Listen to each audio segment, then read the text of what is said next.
14 বছর পর আবার কলকাতায় আসলেন লিওনেল মেসি। শুক্রবার রাত 2:30টা নাগাদ কলকাতায় পা রাখলেন লিও। মেসি ছাড়াও কলকাতায় এসেছেন ইন্টার মায়ামির সতীর্থ লুইস সুয়ারেজ ও রদ্রিগো ডি পল।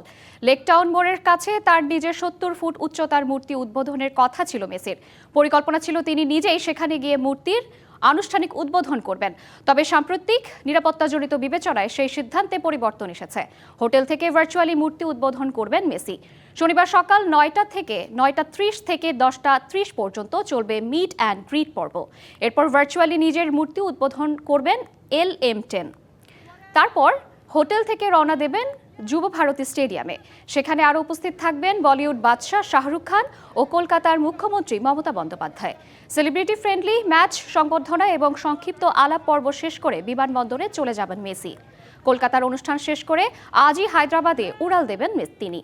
মেসির এই ভারত সফরের নাম দেয়া হয়েছে গড ট্যুর অফ ইন্ডিয়া। নতুন এবং ফিরে আসা গ্রাহকদের জন্য নগদে চলছে ক্যাশব্যাক সহ প্রতিদিন হাজারো উপহার জেতার সুযোগ। হবে আশা আর ফেরা সারপ্রাইজ সেরা।